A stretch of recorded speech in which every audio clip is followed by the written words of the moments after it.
चक्षुरुन्मिलितं येन तस्मै श्रीगुरवे नमः। मूकं करोति वाचालं पंगुं लंघयते गिरिं यत्कृपात्वम् अहं वन्दे श्रीगुरुं दीनतारणं परमानन्दमाधवम्।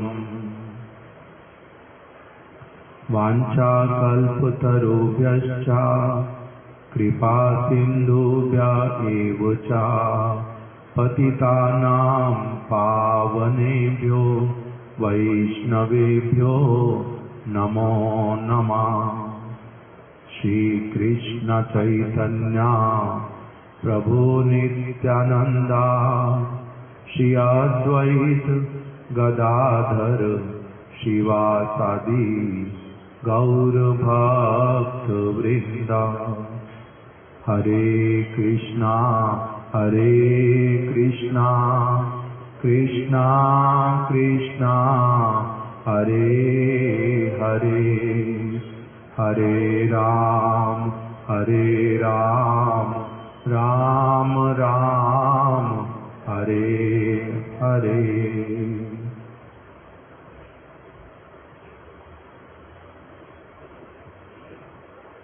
कल हम लोग श्रवण कर रहे थे किस प्रकार से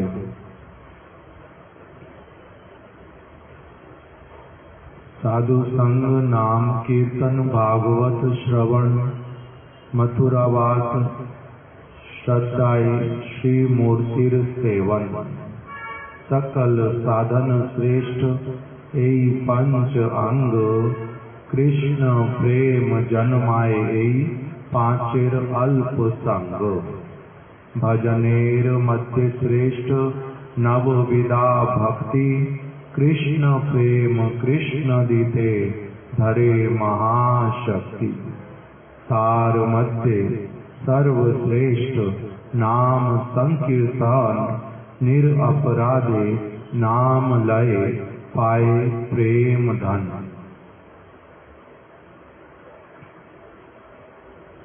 ये 3-4 दिन से हम लोग जो अनेक अनेक ग्रंथों में श्रीमद् भागवत इत्यादि में और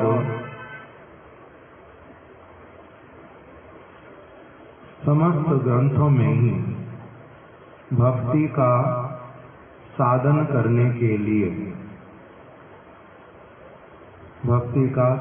करने के लिए जो जो अंग बतलाए भगवान की भक्ति का साधन अर्थात भगवान की सेवा को करने के उपाय, भगवान के साथ में संबंध युक्त होने के उपाय।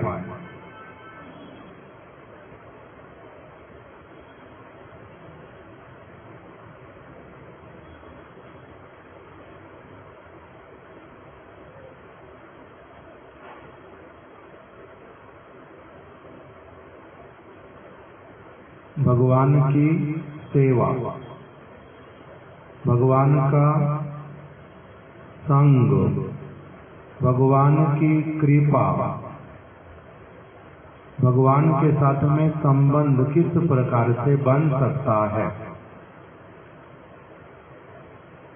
उनके साथ मेरा ऐसे तो नित्य संबंध है आत्मा का, जो कभी भी किसी के द्वारा भी 1000 प्रयास करने पर भी जिसको कोई भी व्यक्ति छिन्न भिन्न नहीं कर सकता। भगवान के साथ मेरा ऐसा नित्य संबंध है, किंतु मुझे उसका स्मरण नहीं।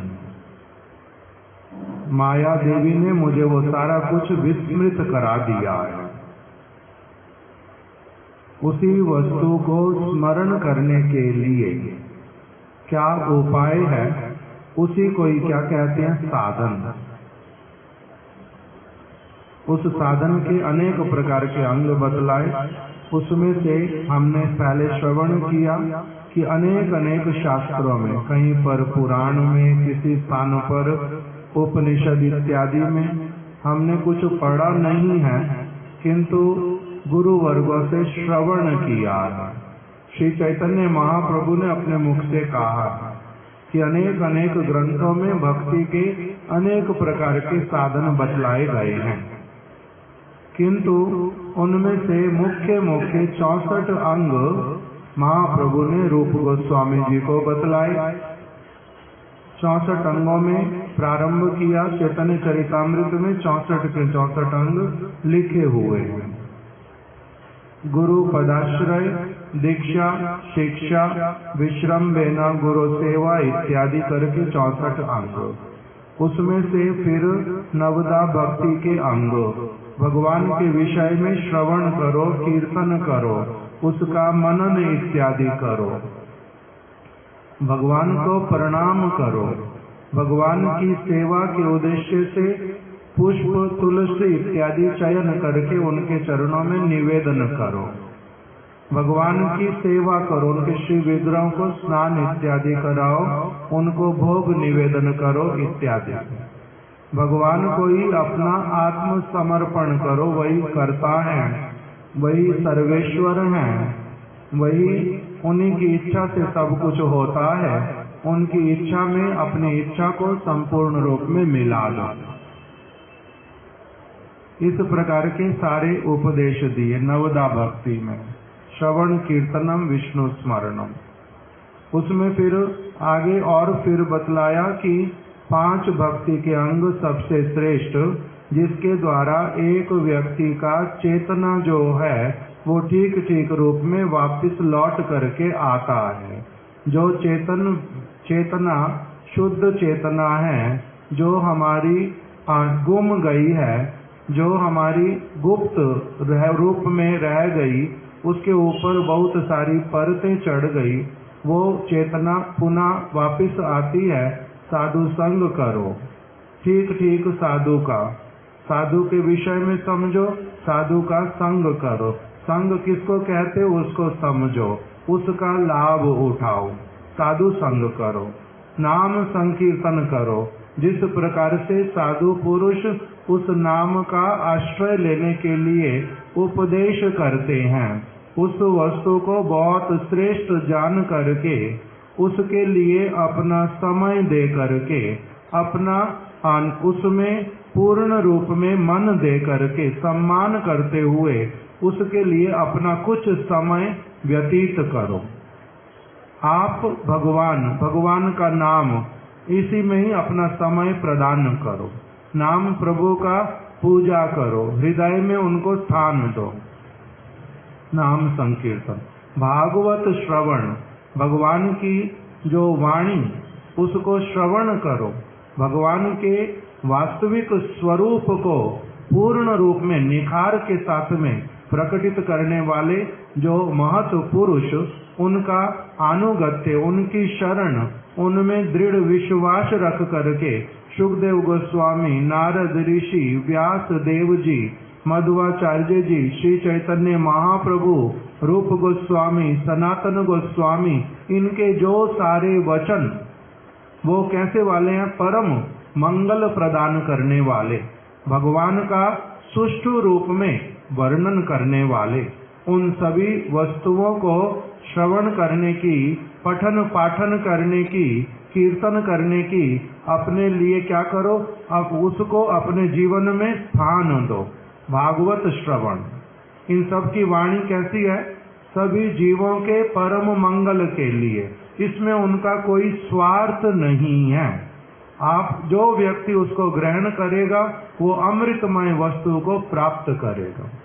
भागवत श्रवण, मथुरा वास, धाम में वास करो जहाँ पर ऐसे साधु सब समय मिलते हैं, जहाँ पर इस प्रकार की भगवद चर्चा निरंतर प्राप्त होने की सब प्रकार की संभावना है। इसलिए और सब प्रकार के जंजालों को छोड़ करके जहाँ पर भगवान का नित्य लीला होता है, जहाँ पर उनके सारे भक्तगण निवास करते हैं, जो परम पवित्र भूमि उसी स्थान पर ही क्या करो, श्वास लो, उसी स्थान में ही उसकी रज को अपने मस्तक पर लगाओ, उसी में ही लोट पोट खाओ, वहीं पर ही रहो। इस प्रकार का उपदेश कर दिया। श्रद्धाए श्री मूर्ति सेवन, श्रद्धा पूर्वक भगवान की मूर्ति की सेवा करो। भगवान पत्थर नहीं है।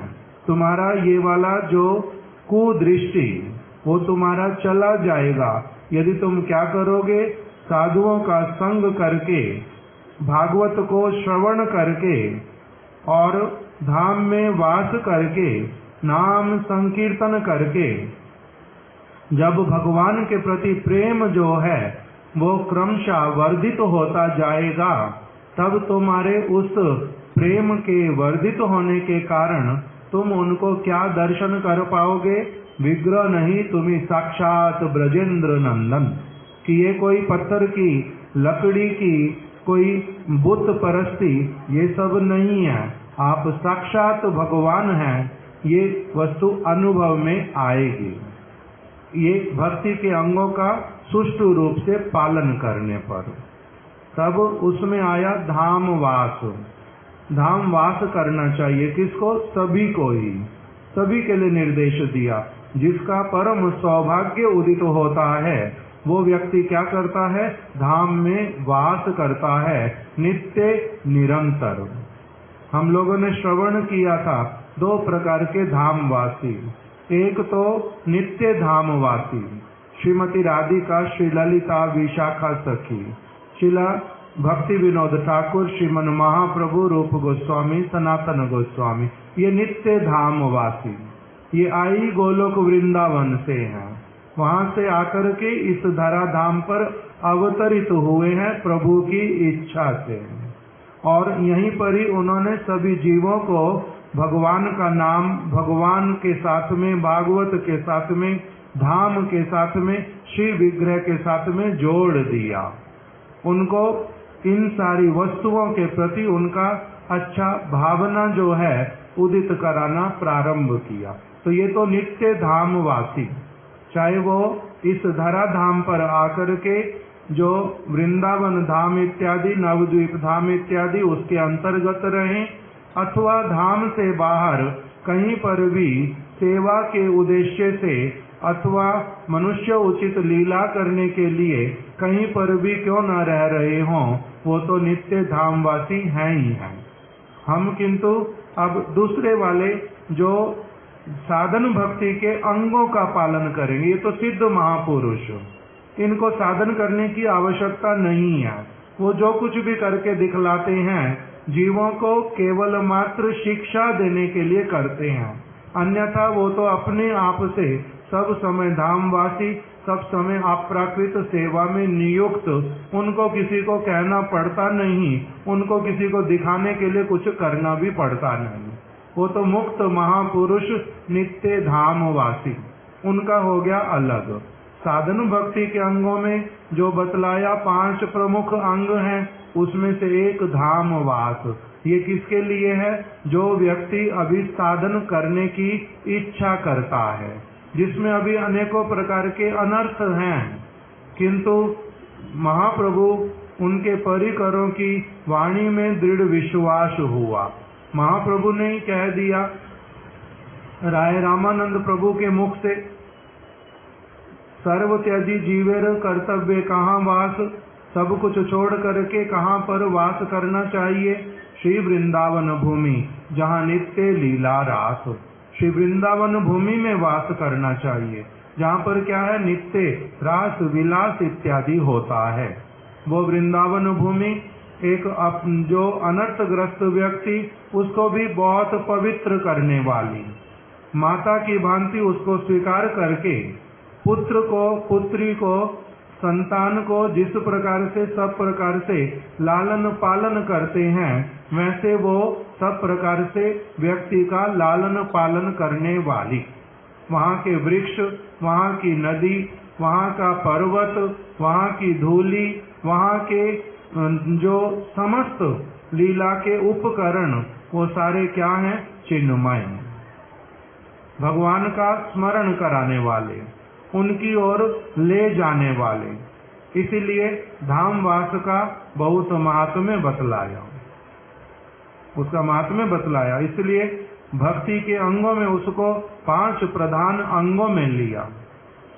और फिर क्या कहा, सकल साधन श्रेष्ठ यही 5 अंग। ये 5 अंग सब प्रकार के अंगों में से सर्वश्रेष्ठ। कृष्ण प्रेम जन्माए यही 5 अल्प संग। थोड़ा थोड़ा इन वस्तुओं का संग होने से एक व्यक्ति के हृदय में क्या आ जाता है, कृष्ण के प्रति प्रेम उत्पन्न होता है। जिनका सौभाग्य उदित होता है वो केवल मात्र वहां पर शरीर से वास नहीं करते, उनको ऐसे माता पिता, बंधु बांधव, गुरुजन, वैष्णवगण ऐसे वाले प्राप्त हो जाते, जो क्या करते हैं, उसका इस कृष्ण के साथ में ब्रज के जो कृष्ण उनके प्रति जो प्रेम उत्पन्न होए, उसकी उनके जीवन में वो वस्तु प्रारंभ कर देते हैं, श्रद्धा उत्पन्न करवाते हैं, भगवान की सेवा करवानी प्रारंभ करवाते हैं। कुछ न कुछ भगवान से संबंधित क्रियाएं उस व्यक्ति के द्वारा करवा करके क्या कर देते हैं, उसको सभी और भगवान का नाम, सेवा, उनके विषय में स्मरण कीर्तन करने से क्या हो जाता, व्यक्ति का प्रेम क्रमशः भगवान के प्रति वर्धित होता जाता, भगवान की वाणी के प्रति विश्वास होता है, उसके अनुसार जीवन यापन करने की कामना होती है। नहीं कर पाता तो अपने आप को जो है वो दुखी अनुभव करता है। उस प्रकार का स्थिति आता है प्रेम उत्पन्न होने पर। तो इस धाम में अधिकांश भक्तों का संग प्राप्त होता है। इस प्रकार का कृष्ण प्रेम उत्पन्न करवाने में श्रद्धा, निष्ठा, रुचि इत्यादि उत्पन्न करवाने में वहाँ के बहुत सारे भक्त लोग सहायक होते हैं। इसलिए धामवास करने के लिए सब समय कहा गया। फिर हम लोगों ने श्रवण किया कि किस प्रकार से बहुत सारे गुरु वर्ग, उन्होंने वो नित्य धामवासी, धाम के प्रति उनका अगाध प्रेम, वही गुरु वर्ग फिर क्या कर रहे हैं कि स्थान स्थान पर जा करके, महाप्रभु स्थान स्थान पर गए, मध्वाचार्य जी स्थान स्थान पर गए, रामानुजाचार्य जी ने वही कार्य किया, नारद ऋषि वही कार्य करते हैं, और सुखदेव गोस्वामी स्थान स्थान पर गए। उन्हीं की परंपरा में रूप गोस्वामी, सनातन गोस्वामी यद्यपि मुख्य रूप में वृंदावन रहे, किंतु उन्होंने भी ट्रैवल किया। कभी तो राम के लिए ग्राम में रह कर के पहले वहां पर भक्तिमय क्रियाएं प्रारंभ की। भागवत इत्यादि का सनातन गोस्वामी सब समय कीर्तन श्रवण करते हैं। रूप गोस्वामी जी ने वहां पर राधा कुंड, श्याम कुंड, वृंदावन इत्यादि, मदन मोहन जी इन विग्रहों को स्थापित किया, स्थान स्थान पर ब्रज को प्रकाशित किया। महाप्रभु के पास में आ गए, उस समय भी फिर महाप्रभु के आदेश से उन्होंने क्या किया, जो जो सेवा करने के लिए कही गई वो सारी सेवा को उन्होंने सुष्ठु रूप में पालन किया। जैसा महाप्रभु ने कहा, ग्रंथों का प्रकाशन करो, धाम के जो लीला स्थलियां उनको प्रकाशित करो, भक्तों के लिए ग्रंथ इत्यादि का रचना करो। जो उनको सेवा कार्य कहा वो सारा सेवा कार्य उन्होंने बड़े सुष्ठु रूप में किया। महाप्रभु स्वयं स्थान स्थान पर गए, फिर अपने परिकरों नित्यानंद प्रभु, हरिदास ठाकुर, किस किस के माध्यम से कहां कहां पर उन्होंने भक्ति का प्रचार करवाया। प्रभुपाद जी ने अनेक स्थान पर भ्रमण किया, स्थान स्थान पर गए। अपनी उनको भक्ति विनोद ठाकुर जी ने एक आदेश दिया था, पत्र लिख करके। वो पत्र सरस्वती जयश्री में छपा हुआ, उसमें लिखा हुआ कि देखो, तुम अपना निर्जन भजन करने के लिए जो धाम का सेवा, महाप्रभु के प्रचार सेवा कार्य को, उसमें शिथिलता नहीं करना। अर्थात निर्जन भजन, निर्जन भजन को इसलिए प्रभुपाद जी ने क्या कर दिया, उसका बार बार उसका निषेध किया। क्या कह करके, दुष्ट मन तुम्ही किसे रो वैष्णव, तब हरि नाम केवल कैतव, जानो ना कि ताहा मायार वैभव।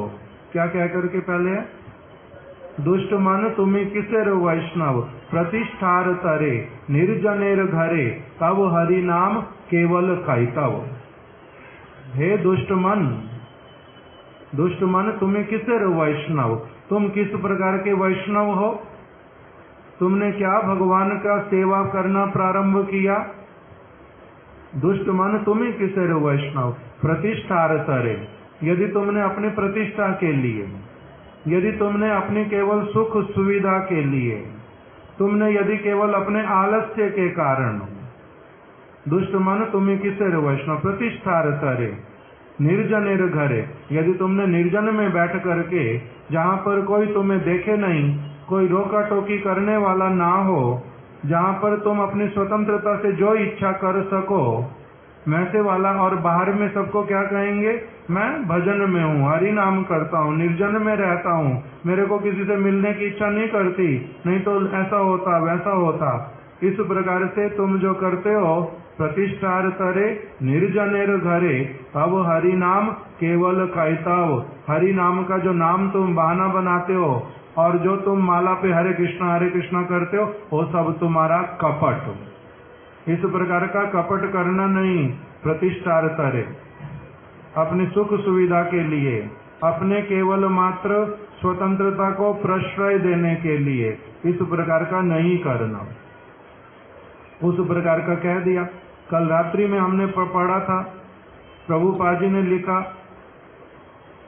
आदि लीला सप्तम परिच्छेद में कि ईश्वरपुरी पाद जी ने महाप्रभु को आदेश दिया कि तुम अब, तुम्हारे में प्रेम के सारे लक्षण उत्पन्न हो गए, तुमने मुझे कृतार्थ कर दिया, तुम अब क्या करो, स्थान स्थान पर जाओ, भक्तों के साथ में, जो भक्त बनना चाहते, जो भक्त पहले से हैं, जो श्रद्धालु, कुछ जिज्ञासु, इनके साथ में रहो, स्थान स्थान पर जाओ, भगवान का कीर्तन करो, कथा करो, उनके साथ में आनंदित होकर के नित्य इत्यादि करो भगवान के लिए, ये मैं तुम्हें आदेश करता हूँ।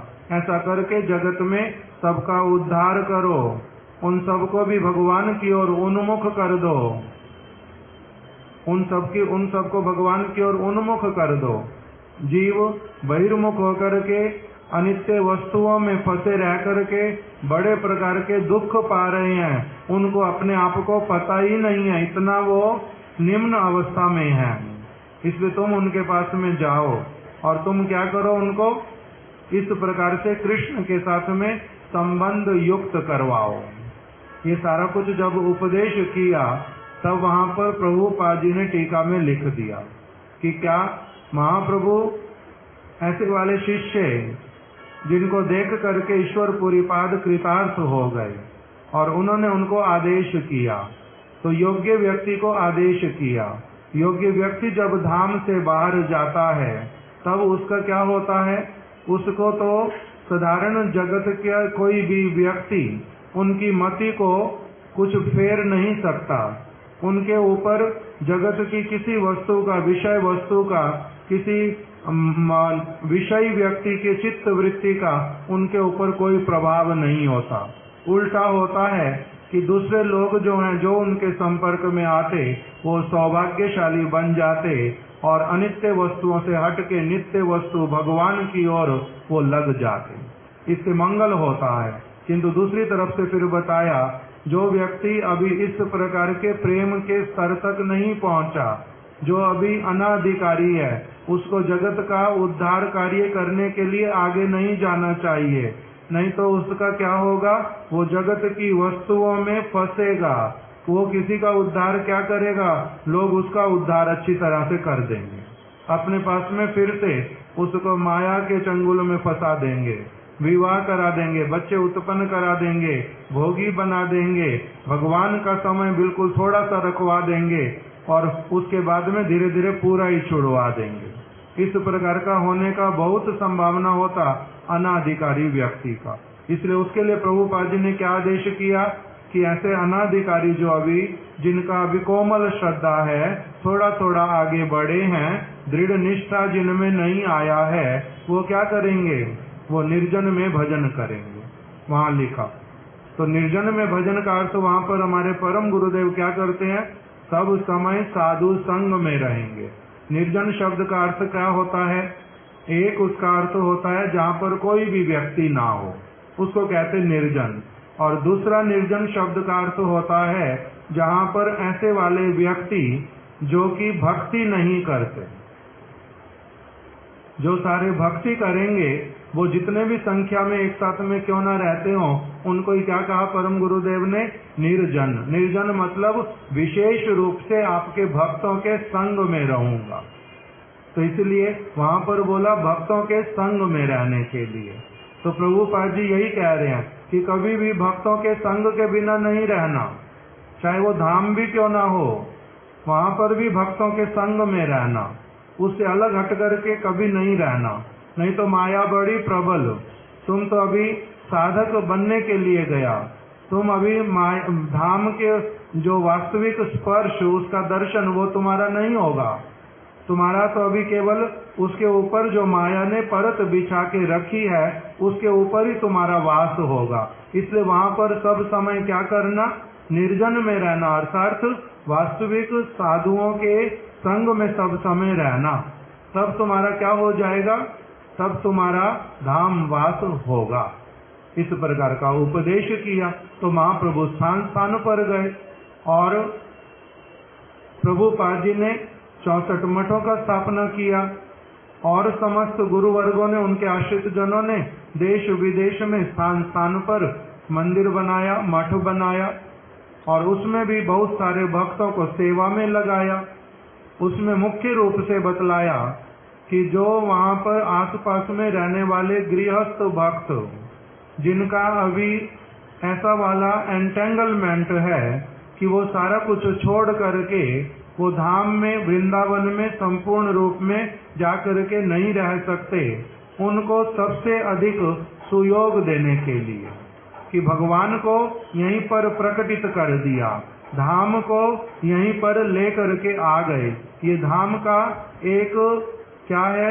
विशेष शाखा है, धाम की ही शाखा, वृंदावन का ही एक शाखा है। इसमें उन समस्त व्यक्तियों को जो कि निकट में रहते हैं, अपने आप से सब समय के लिए वृंदावन नहीं जा सकते, वही लोग क्या करेंगे? उनको सुयोग देने के उद्देश्य से गुरुवर्गों ने क्या कर दिया? मठ मंदिर बना दिया। मठ मंदिर बना दिया। इसलिए ये विशेष रूप में किसके लिए सारा कुछ?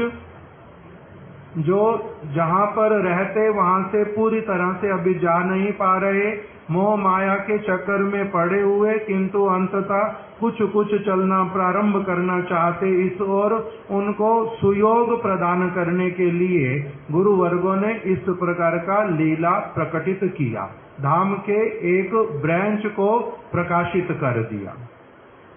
ये एक कारण बतलाया विशेष रूप में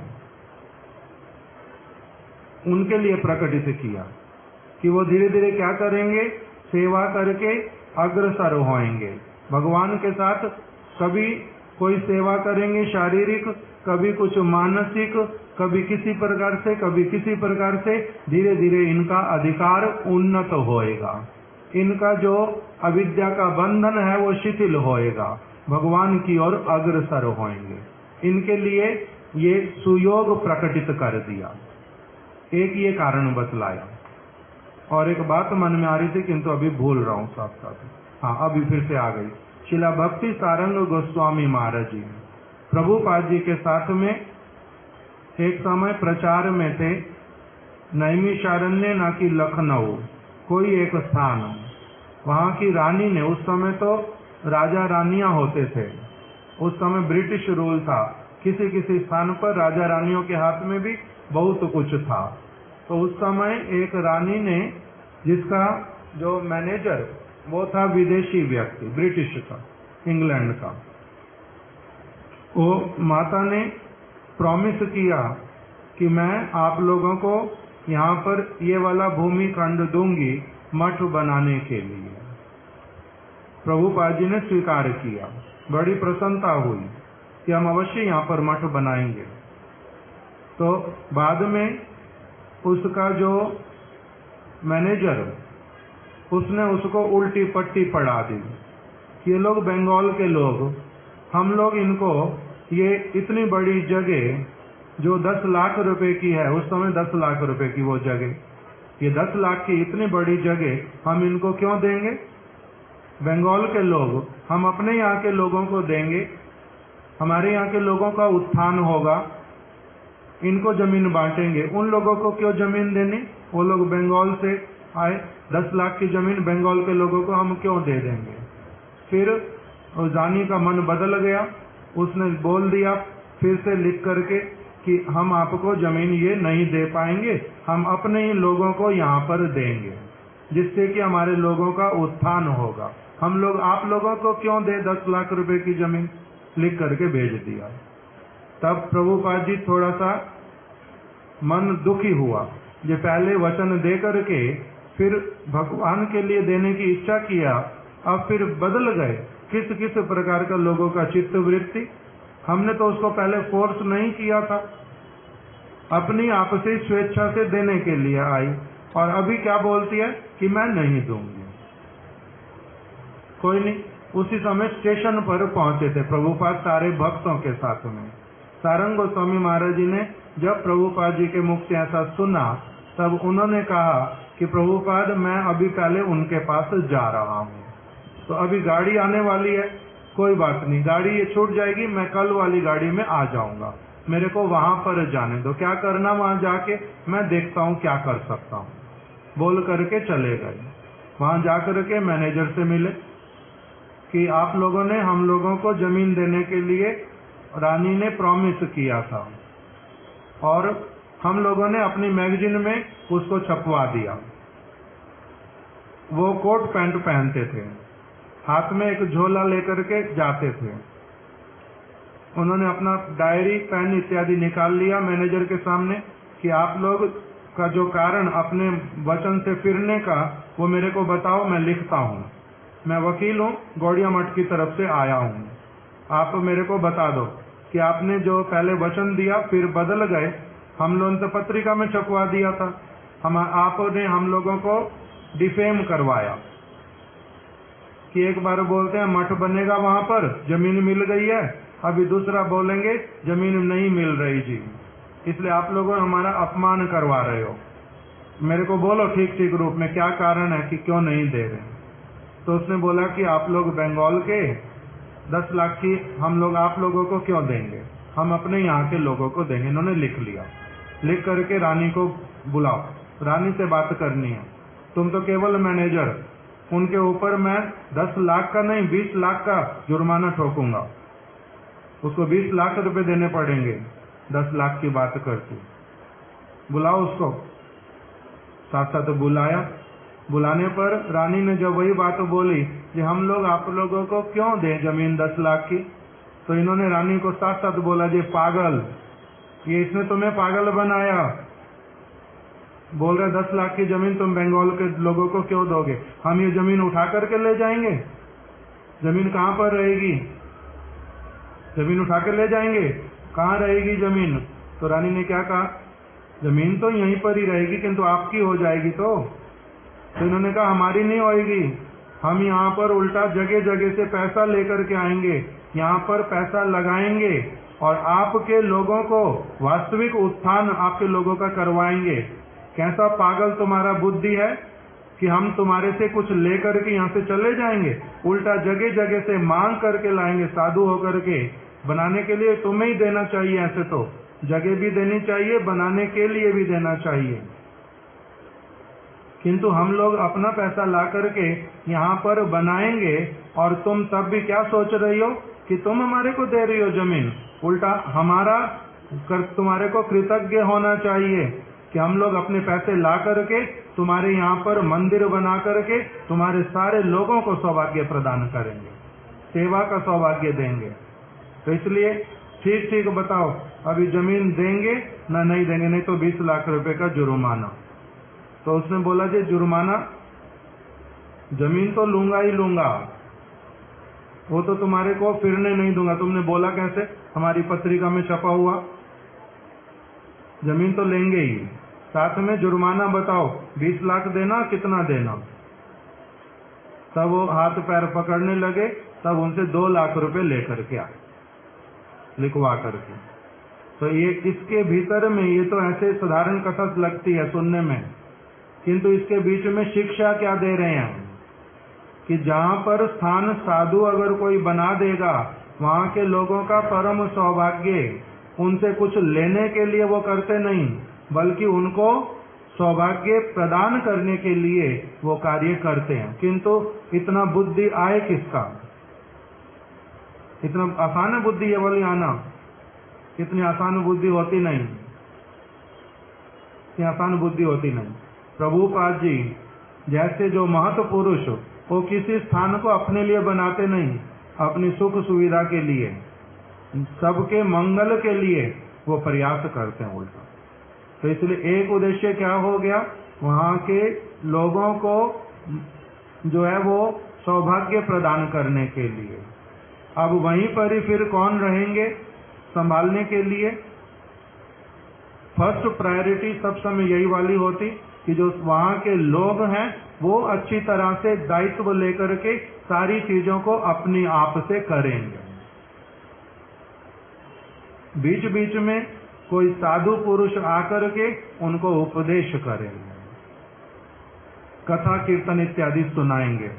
और आजकल उल्टा होता जाता किस प्रकार का कि लोगों का मंदिर में जाने का रुचि बिल्कुल कम, सेवा करने का रुचि बिल्कुल कम, बहुत विपरीत समय, इसलिए सारा कुछ अलग दिखलाई देता है। इसलिए गुरु वर्गों ने क्या किया, फिर अपने ही आश्रित जनों को आदेश करके उन्हीं को, स्वामी महाराज जी रिक्वेस्ट करते थे बार बार, I am requesting all of you, please help me, please help me. वो उनसे हेल्प मांगते हैं। करने के लिए क्या गए हैं? उनसे हेल्प लेने के लिए गए हैं। क्या आवश्यकता थी हेल्प लेने की? वृंदावन में आराम से रह रहे थे, कोई असुविधा नहीं थी, भजन करते थे, जमुना जी पर जाते थे, ग्रंथ लिखते थे बैठ करके। क्या आवश्यकता थी? कितना उन्होंने परिश्रम किया, उनकी जीवनी पढ़ो तब पता चलता है। जिन्होंने अपनी आंखों से देखा, उनको 2 दिन 4 दिन 10 दिन उनको पता है कि किस प्रकार से उन्होंने किस प्रकार की सेवा की है। तो ये जो सारी वस्तुएं, इसको यदि कोई ठीक से नहीं समझे तब फिर क्या होता है, वो केवल मात्र इमोशनल, सेंटिमेंटल, पागल जैसा, जब जो इच्छा वही बात बोलता है, बस उस प्रकार का होता जाता है। तो इसलिए जो ये स्थान वृंदावन की शाखाएं, जहां पर भी कहीं क्यों ना हो, जहां पर शुद्ध हरि कथा कीर्तन भगवान की सेवा का गुरुवर्ग सुयोग करते हैं, सेवा प्रकटित कर देते हैं, वही सारे स्थान ही क्या कहलाते हैं? वृंदावन। वही कहलाते हैं धाम। इसलिए शिला भक्ति वल्लभ तीर्थ गोस्वामी महाराज जी वो कोलकाता का एड्रेस पढ़ते थे सब समय, वहां पर जब रहते थे, 35 सतीश मुखर्जी रोड। क्यों पढ़ता हूँ कोलकाता? किस लिए पढ़ता हूँ ये स्थान? ये कोई साधारण कलकत्ता का स्थान नहीं है। कलकत्ता में दिखलाई देता है किंतु कलकत्ता का नहीं है, ये गोलोक वृंदावन का स्थान है। इसलिए ये विशेष स्थान है, गोलोक यहाँ पर प्रकटित हुआ है। इस प्रकार से भावना रखने वाले, तो इससे वहां पर जो भी व्यक्ति सेवा देता है, जो भी व्यक्ति वहां पर कुछ भी करता है, उसका धाम वास ही माना जाता है। ये हमारे समस्त गुरु वर्गों का बहुत एक सुदृढ़ सिद्धांत है। वही धाम है, धाम वास है। आगे इसके आगे और जो हमारे कुछ विषय छूट गए, कल उसको पूरी तरह से कंक्लूड करके फिर से भागवत शुरू करेंगे जो हम लोग पढ़ रहे हैं। आज यहीं तक की कथा को रख देते। वाञ्छाकल्पतरुभ्यश्च कृपा